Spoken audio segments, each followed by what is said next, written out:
बिहार में एनडीए की प्रचंड जीत के बाद प्रधानमंत्री नरेंद्र मोदी ने गुजरात में प्रवासी बिहारियों से संवाद किया। इस दौरान पीएम मोदी ने कांग्रेस पर प्रहार किया। उन्होंने कहा कि बिहार की जनता ने न सिर्फ जातिवाद की राजनीति को नकारा, बल्कि सांप्रदायिक जहर को भी नकार दिया। देखिए रिपोर्ट। बिहार में जीत, गुजरात में जश्न, प्रवासी बिहारियों से पीएम का संवाद।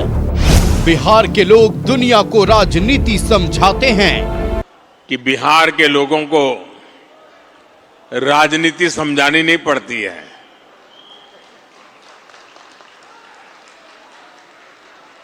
वो दुनिया को राजनीति समझाने की ताकत रखते हैं। बिहार चुनाव में नया MY समीकरण बना और वही बिहार आज दुनिया भर में छाया हुआ है। दुनिया में कहीं जाइए, बिहार की टैलेंट आपको नजर आएगी। और ऐसा बिहार अब विकास में नई ऊंचाई को प्राप्त करने का मिजाज दिखा रहा है। इस चुनाव में उस मिजाज के दर्शन हुए हैं। बिहार की माताएं बहनें और बिहार के नौजवान, महिला, युवा, ये एक ऐसा माई कॉम्बिनेशन बना है जिसने आने वाले अनेक दशकों की राजनीति का नींव मजबूत कर दी है। दोस्तों, बिहार की जनता ने जातिवाद की राजनीति को नकारा। पिछले 2 साल से बिहार में ये जमानती नेता जो जमानत पर घूम रहे हैं, वे बिहार में जा करके जातिवाद का भाषण देते रहते थे और उनसे जितनी ताकत थी उन्होंने जातिवाद का जहर फैलाने की थी। और पुराने जमाने से उनको लगता था शायद इससे उनका खेल हो जाएगा। बिहार के इस चुनाव ने जातिवाद के उस जहर को पूरी तरह नकार दिया है। ये देश के लिए बहुत ही उज्जवल संकेत है। बिहार के लोगों ने सांप्रदायिक जहर को नकारा।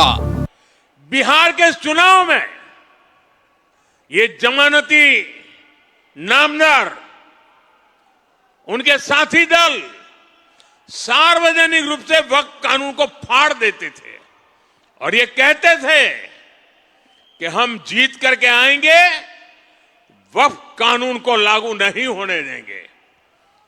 बिहार के लोगों ने इस सांप्रदायिक जहर को भी विकास की राह पर चलते हुए पूरी तरह नकार दिया है। बिहार चुनाव नतीजे से गुजरात के सूरत में रहने वाले प्रवासी बिहारियों में भी उत्साह है। बिहार में मिली एनडीए को प्रचंड जीत को लेकर सूरत में प्रधानमंत्री नरेंद्र मोदी ने प्रवासी बिहारियों से संवाद किया। इस दौरान प्रधानमंत्री ने कहा कि बिहार के लोगों को राजनीति समझानी नहीं पड़ती, वे तो दुनिया को राजनीति सिखाते हैं। उन्होंने कहा कि सामान्य मतदाता ने बिहार के विकास के लिए एक तरफा वोट किया। यानी सामान्य मतदाता ने एक तरफा, और मुद्दा क्या? विकास। आज बिहार के अंदर विकास के प्रति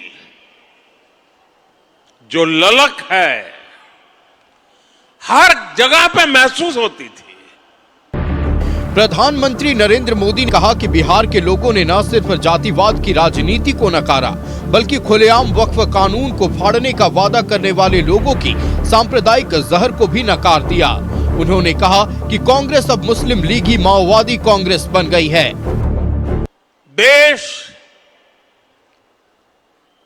ये मुस्लिम लीगी माओवादी कांग्रेस को MMC, मुस्लिम लीगी माओवादी कांग्रेस, देश तो अस्वीकार कर चुकी है।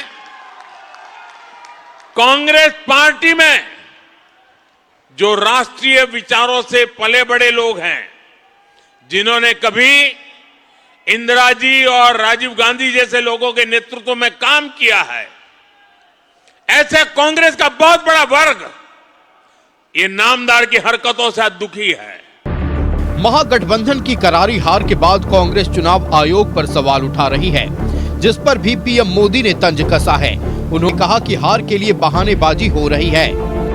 कभी ईवीएम हरा देता है, कभी इलेक्शन कमीशन हरा देता है, कभी मतदाता सूची का शुद्धिकरण हरा देता है।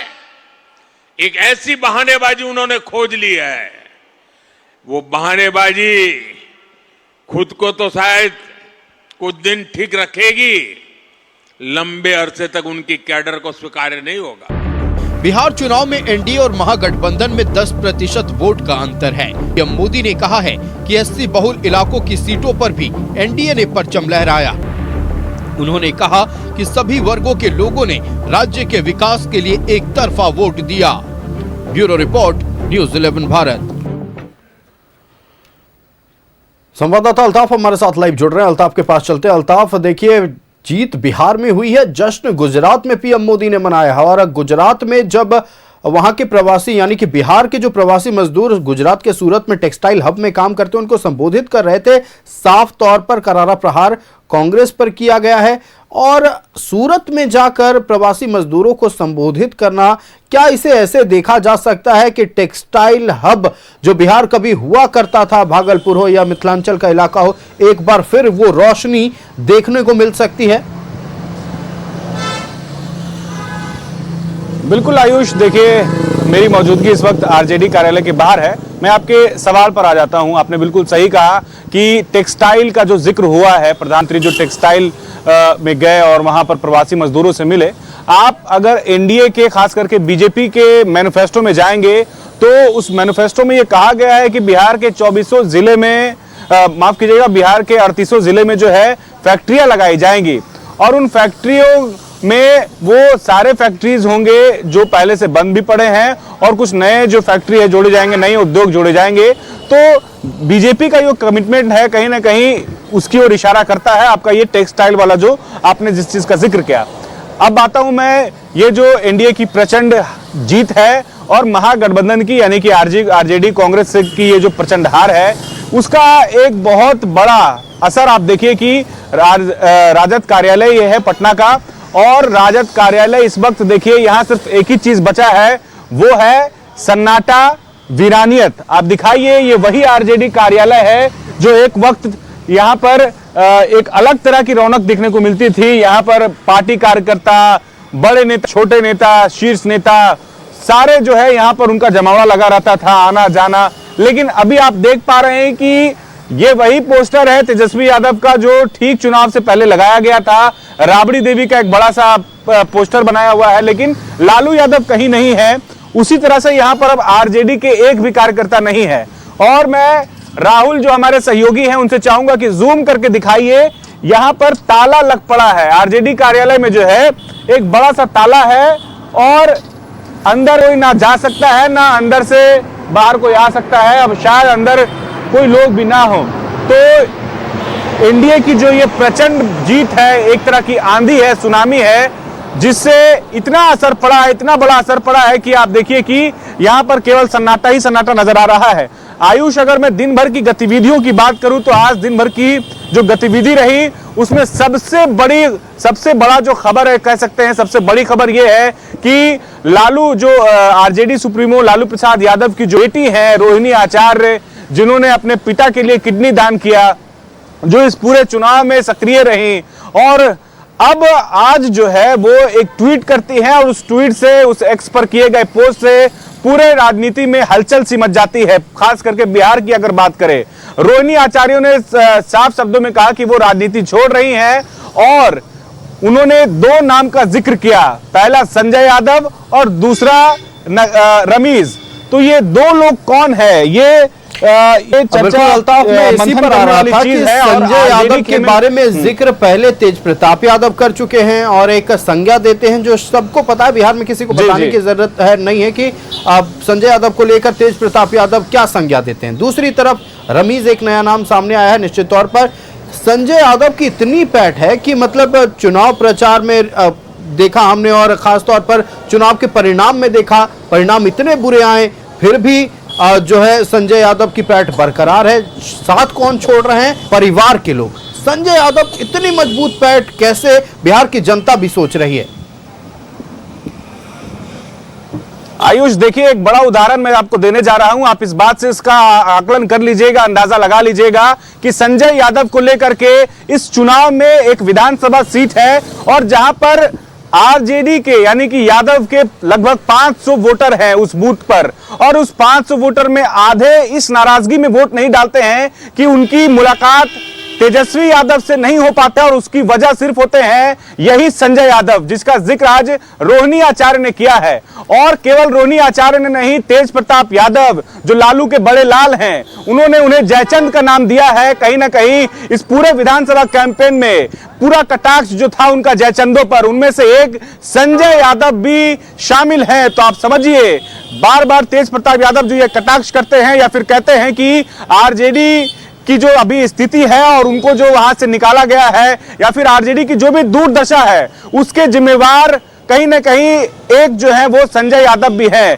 तो आप समझिए कि किस तरह की स्थिति परिस्थिति है। बावजूद इसके जो तेजस्वी यादव हैं या कहे जो आरजेडी के कर्ता धर्ता हैं, जो रणनीतिकार हैं, उनको इस बात का जरा भी अंदाजा नहीं था, ना ही किसी तरह की कोई पछतावा है, ना ही इस पर कोई अब तक आत्ममंथन है। अब तो रोहिणी आचार्य ने भी ये कहकर जो है साफ जाहिर कर दिया कि कहीं ना कहीं परिवार में जो ये बिखराव है उसकी वजह पार्टी के अंदर और तेजस्वी यादव के वो करीबी लोग ही हैं। आयुष, निश्चित तौर पर अल्ताफ, देखिए करीबी लोग ही हैं और अब वक्त आ गया है कि समीक्षा की जाए। क्योंकि पिछले 5 साल में क्या हुआ ये अब जनता नहीं पूछेगी। अब जनता को मतलब है कि आने वाले 5 साल में क्या होगा, और आने वाले 5 साल के बाद यानी 2030 में जब विधानसभा चुनाव होगी, इस तरह के परिणाम न देखने को मिले, परिवार ना टूटे, इसको लेकर सिर्फ तेजस्वी यादव को विशेष ख्याल रखना होगा, क्योंकि लालू प्रसाद यादव की उम्र हो गई है।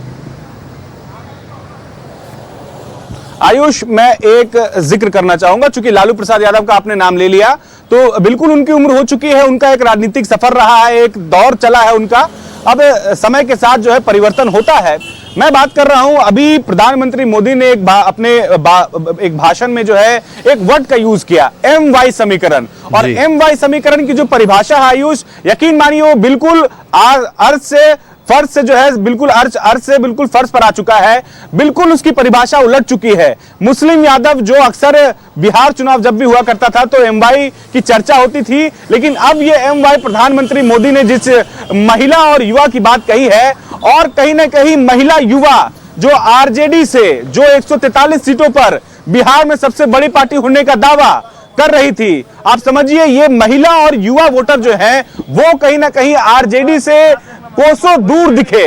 तेजस्वी यादव जब जनसभाएं कर रहे थे तो वहां पर बहुत भीड़ होती थी, ऐसी भीड़ होती थी अप्रत्याशित भीड़, लेकिन उस भीड़ में एक चीज उन्होंने गौर नहीं किया, वो वही मात खा गए कि निश्चित तौर पर महिलाओं की संख्या वोट बैंक नहीं होती है। कई बार भीड़ नेताओं को देखने आती है, कई बार हेलीकॉप्टर को देखने आती है, तो भीड़ देखकर खुश हो जाना ये राजनीति की परिपक्वता पर सवाल उठाता है। आपका हमारे साथ जुड़ने के लिए और तमाम जानकारियां साझा करने के लिए बहुत धन्यवाद। तो बिहार विधानसभा चुनाव संपन्न हो गया है, परिणाम सामने आ गए हैं, एनडीए को प्रचंड बहुमत मिल चुका है, अब सरकार बनाने की कवायद है। तो फिलहाल 11 स्पेशल में इतना ही, मुझे दीजिए इजाजत, देखते रहिए 11 भारत। नमस्कार।